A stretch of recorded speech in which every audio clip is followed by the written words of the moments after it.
What's good? What it do? It's your boy Purple Lips back with another controversial topic. Now, welcome to my page and all praises to the Most High. Go ahead and like, comment, and subscribe. Now, today we're gonna be reacting to JFK Files, Michael Franzese experience. Now, why is this important?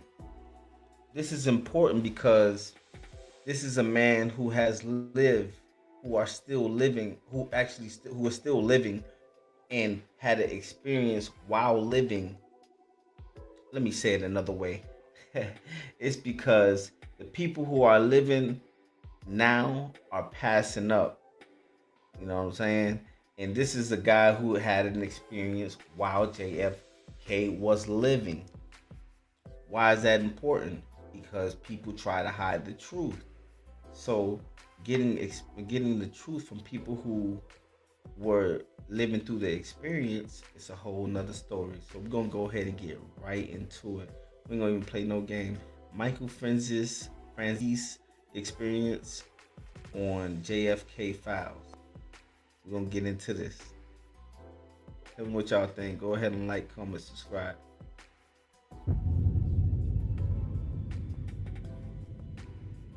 Hey everyone, welcome to another sit down with Michael Franzese. Hope everybody is doing well. All is good, very blessed on this end. And as always, my friends, I give all the praise, honor, glory, and thanksgiving to our God for that. The confidential, classified Kennedy documents. That's what we're talking about right now. It's all over the news. Everybody's talking about it. I did a piece on Piers Morgan earlier. It's big news, and rightfully so. It should be.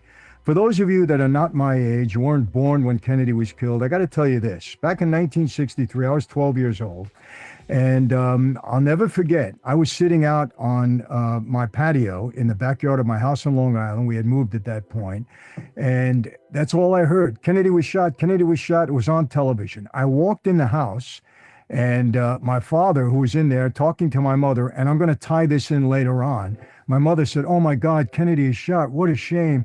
And my father looked at it and said, what do you mean a shame? That rat, whatever name he called him, I don't want to say, he should be dead. My father said it just like that. I'll never forget. I was kind of surprised. I didn't question him about it.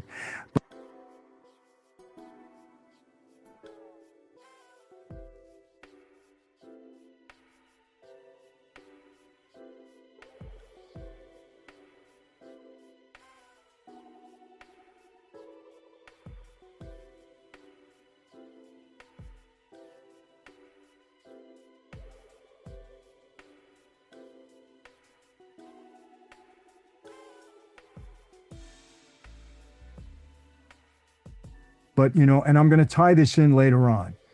What also happened at that point, we didn't have cable TV. We didn't have social media, obviously. We didn't have smartphones or anything like that. All we had was network television. And for the next several days, 3, 4, 5, 6 days, I don't remember how long, it might have been longer than that, on network television, every other show was preempted, and all we saw was information and video and things about Kennedy. The entire news, 24/7, it didn't stop, nonstop, all about Kennedy, to a point where I'm a 12-year-old kid. It's like, enough already. You would go out in the streets, neighbors, people were crying. They were in mourning over this. This was a huge, huge, huge deal, this assassination attempt. And why am I saying this? Because here we are 63 years later, and we still don't have all the information. Why are we, the American public, not entitled to this? Why not? They're going to give you all sorts of excuses. Well, there's, classified information and we can't reveal certain things. Why not? If this was a plot by Cuba, if this was a plot by Russia, if there were other, why shouldn't we know about this? We're entitled to know about this. It leads me to believe, and I'm going to get into it a little bit more, this is a huge cover-up. The Warren Commission, a huge cover-up. All right? The information not being given to us, a huge cover-up. redacted statements, a cover up. All of this leads to that. And as we see more of these classified documents, I think we're going to see more of that. I think we're going to come to that conclusion. There's been a lot of conspiracy theories, but maybe some of these issues are going to be cleared up right now. Now, I'm going to speak about two things. I'm going to talk about some of the information that was released today. They're saying there's no bombshells, nothing, tremendous, but there are some things that are very interesting and they tie in together. And then I want to talk about the mob's involvement in this or non-involvement. Some of you believe it didn't happen. A lot of people saying it didn't happen. The Warren Commission said no, the mob wasn't involved. I 100% disagree with that, and I'm going to tell you why, based upon the knowledge that I have and the people that I've spoken to throughout my life with respect to this, my father included, and other people that were even higher up than my dad, because I spent 20 years in that life. We did a lot of conversation during this point about Kennedy and about other things. So I want to get into that. Also, Robert Kennedy recently did an interview, and in that interview, he refuted, said the mob had nothing to do with this, and he went on and on and on. I like RFK Jr. I like him. I think he's going to do a great job now in the position that he's in to make our country healthier again. However, I have some issues with some of the things that he said, and I'm going to respond to that. So we're going to get into both of that. Now, why is this important? This is important because what if we didn't know who was involved into the JFK? Because JFK was he was a well-liked president. Now, why is it being brought up today? Do any of us ask these questions? Do any of us ask the question, why are these files being brought out today, and why are they relevant today? There are many answers to that. Do anybody ask the question to these things? Does anybody wonder to themselves, because the generation that was living through that time, who's able to tell the story, the true story of their experience or what they do know, are leaving the earth? Is that a reason why? Are we being affected by a lot of things that happened when JFK when JFK was deleted? Are we affected by a lot of change that was happening at that time that is affecting us today? Does anybody ask these questions? Why are they bringing these files out? Let's see what he got to say. I'm going to be following this quite a bit. And people, I'm going to tell you this. I can't do it all on YouTube. I only have certain boundaries that I have to follow on YouTube. But I'm really into this. And if you want to hear more about this, I'm going to get documentation and all of that. We're going to really follow it, in depth. Go to my platform. Go to the link below. Go to my platform. Join the platform. We're going to get into this, heavily. But I'm going to do a lot of it now. I want you to know that. So let's talk first about some of the things that we found out just today. And I have notes here, so I'm going to read them. I don't want to miss anything. But here's something that we found out today. Let me take this off. My friends, I know something about having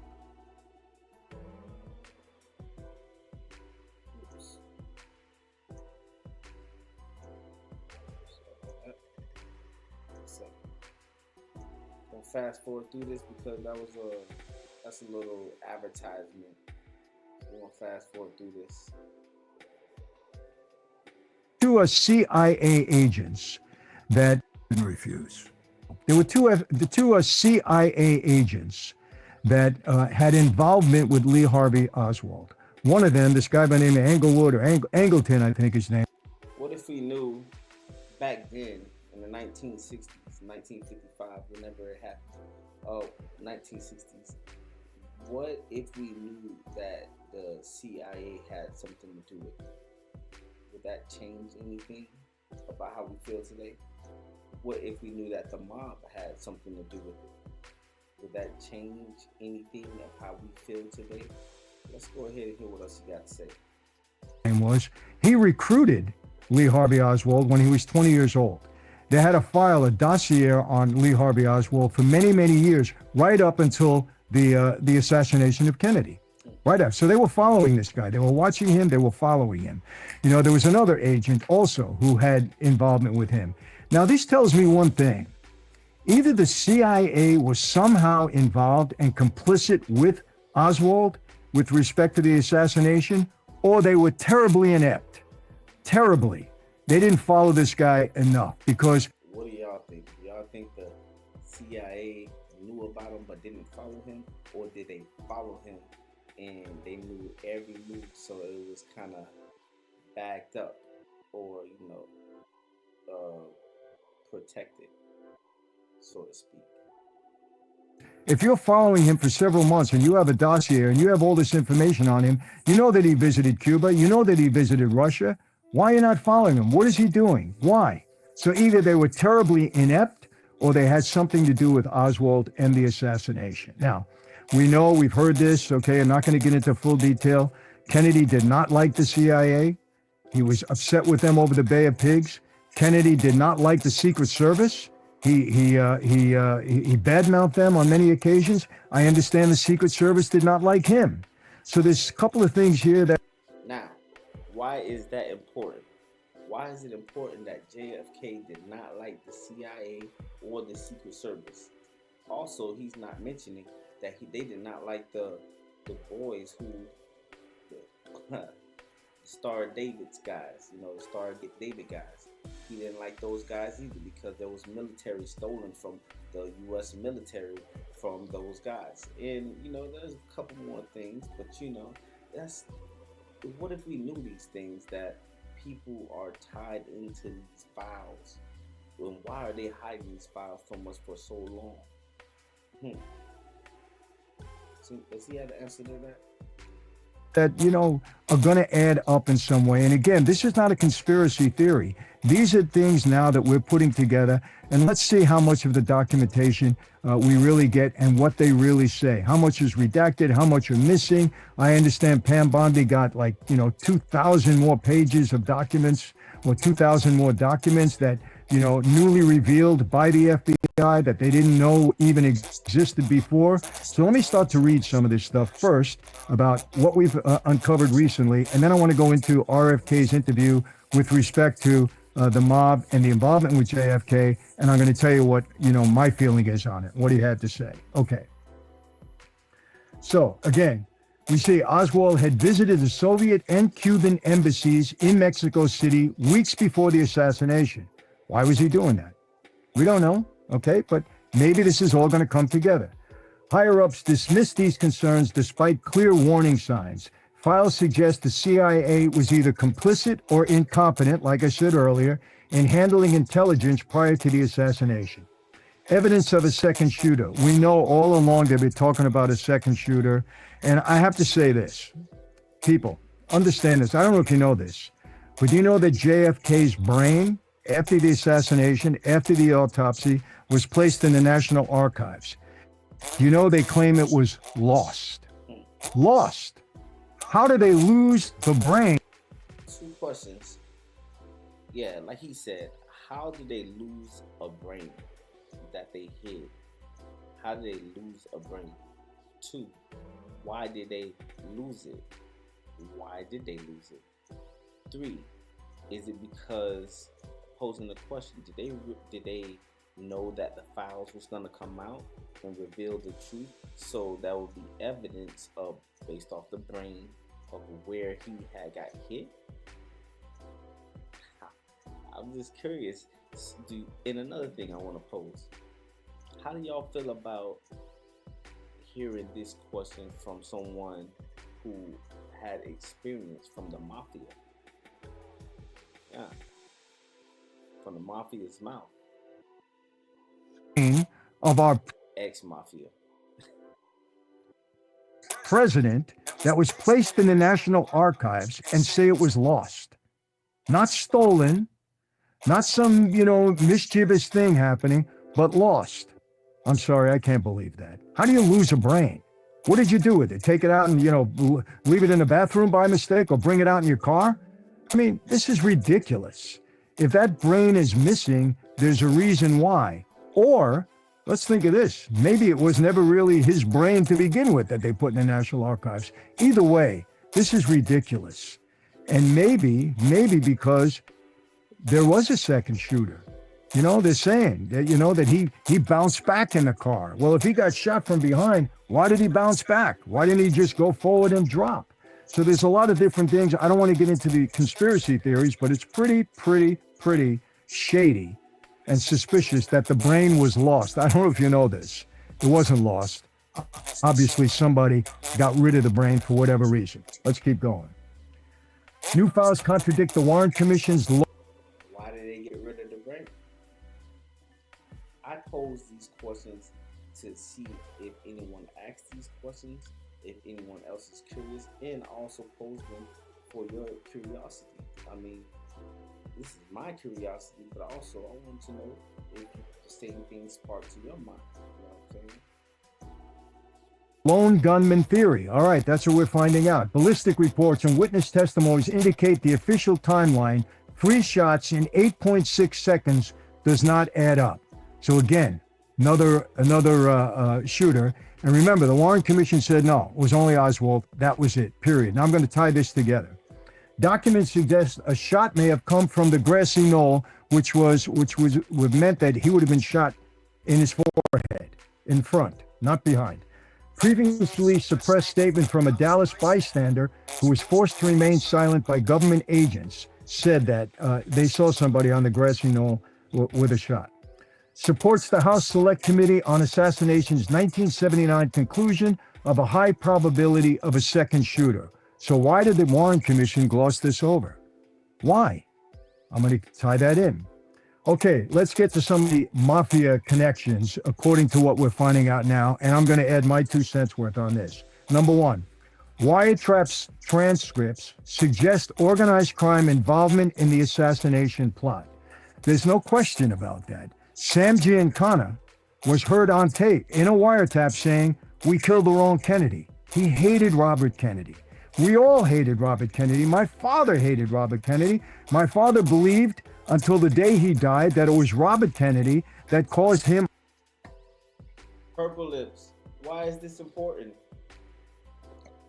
This is important because, yeah, they talking about the connection with the Mafia and why they will possibly have connections in the JFK files. All his trouble. That started all these investigations, and you know why. My dad allegedly had an affair with Marilyn Monroe. That's what he told me. I wasn't there to witness it, but it does make sense because prior to that, J. Edgar Hoover would never even admit that the Mafia existed. All of a sudden, Robert F. Kennedy, after him having an affair with Marilyn Monroe, so they say, and I think there's enough evidence to prove that or to support that, Marilyn Monroe talked about my father, and at that point, Robert F. Kennedy called up Hoover and said, "Get this guy." And boy, did they get him. My father believes that. Whether it's true or not, I don't know, but this is something that he told me, and I have to say, I put some weight on this. I really do. Okay, let's keep going. Mob bosses discussed the need to take care of Kennedy. No doubt, it's all over wiretaps that they spoke, that they heard, discussions about taking care of Kennedy. Why? We hated Kennedy. When I say we, I'm going back to my former life for a number of reasons. Number 1, this is the truth, 100%, that the mob in Chicago and even in New York was complicit in this or helped in this, helped John F. Kennedy win the election in 1960, I think it was, against Richard Nixon. It was razor tight. The victory JFK had was razor thin, and it was because Chicago and Illinois was supported him. And I know a lot of people are saying different things. Well, how could the mob do that? We had tremendous control in Chicago, going back to the days of Al Capone. Yeah, but my question would be, if y'all hated him, why would y'all help him? I mean, y'all just said y'all hated him. Maybe. If y'all hated him, why would y'all help him? Let's see if he said it. And even until today, it's a corrupt town in many ways. So yes, and the deal was made with Joseph Kennedy. I'm going to get into that a little bit more when I talk about RFK and what he had to say. The deal was made with Joseph Kennedy that if we delivered the state of Illinois to JFK, then we would have, number 1, certain access to the White House through Joe Kennedy. That's what we believed. And number 2, the Attorney General would stay off of us. Leave us alone. We didn't want any law enforcement on us. And that's what. Okay, that makes sense. So that's why they elected or made it happen where they made JFK become, win the state of Chicago. That makes sense. Basically, he's going to give them access to the president, to the office. They had to do a few things to make believe that they were doing something, but they weren't going to come after us a hard way, the same way Hoover didn't come after us in a hard way. I heard that my entire life. There's no reason for people in the know, Persico, Fat Tony, my father, Joe Colombo even, there was no reason for them to tell me this. Other people that were around at that time, they don't. There you go. So that's why the mob did not like JFK, because basically his father did not keep his promise, or brother, one of the Robert F. Kennedy, did not keep his promise. Is that the reason why they dislike them? That's what I'm hearing right now. That's what I'm understanding. But they're also not mentioning the Star of David boys, who had something to do with this. Brag about things like this, not guys in that level. They don't. They don't talk about it. I heard it consistently in discussions my whole life. I even heard things how it was planned. And let me get to this. Jack Ruby. The Warren Commission said that Jack Ruby had no mob affiliation, association whatsoever. That's an absolute lie. It's a lie. 100% lie. He was absolutely linked with us, going back to the days of Al Capone and Sam Giancana in Chicago, and even Anthony Accardo, Tony Accardo.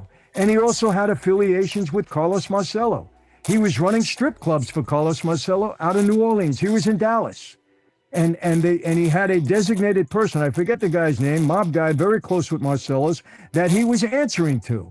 He was a thug, 100%. The guy was a thug, and he was totally mobbed up, without a doubt. I want to get into a little bit more. And the Warren Commission and everybody has denied that Jack Ruby had any kind of mob involvement. And if you see that in any of these reports, throw the report out. It's garbage. I'm telling you right now, because they're lying. Let's keep going. There were documents that linked Chicago mob bosses to training Cuban militiamen. I never heard that. I never knew that, I'll be honest with you. And this is just more evidence, more information to show the mob's involvement that I'm going to get into in a minute. It suggests a possible coalition between mobsters, anti-Castro Cubans, and rogue CIA elements. Now, let me tell you something about this. The CIA, this is a fact, it's been documented, it's a matter of public record, that the CIA came to us on at least two occasions.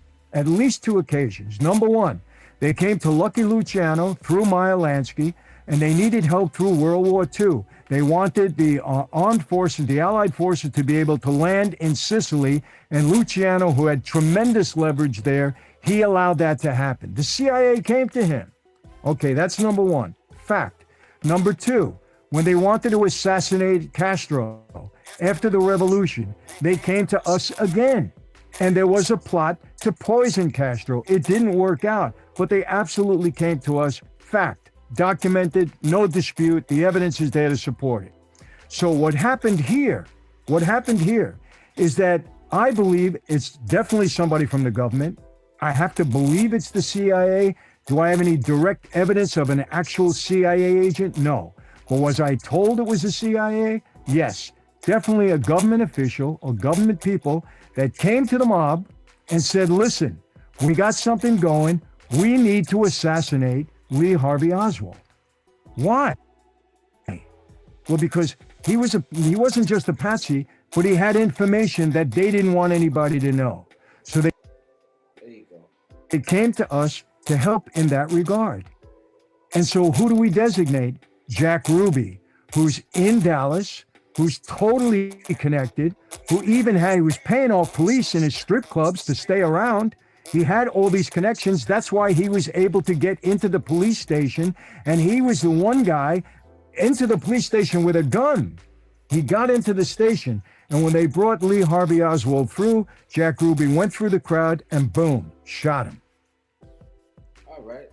We're going to wrap it up. We're probably going to have to do a round two on this story. He got some more on this thing, or you can watch it on your own time. But definitely, I wanted to bring it to our attention because, what if we knew that the CIA had something to do with the JF Kennedy files? What if we know all this corruption is happening around us and we are fooled and failed for a news story, a news article, some story that they tell us that we're supposed to believe or whatever. What if we knew that the mob was asked by the government to do a couple favors so that they can clean up their act? What if we knew that the government had the mob back? What if we knew that the CIA had something to do with it? What if we knew that the Star David Boys had something to do with this? I don't know. Y'all go ahead and like, comment, subscribe. Tell me what y'all think. Y'all like the video? Go ahead and leave a comment. Like the video. Respect. One love. I'm out.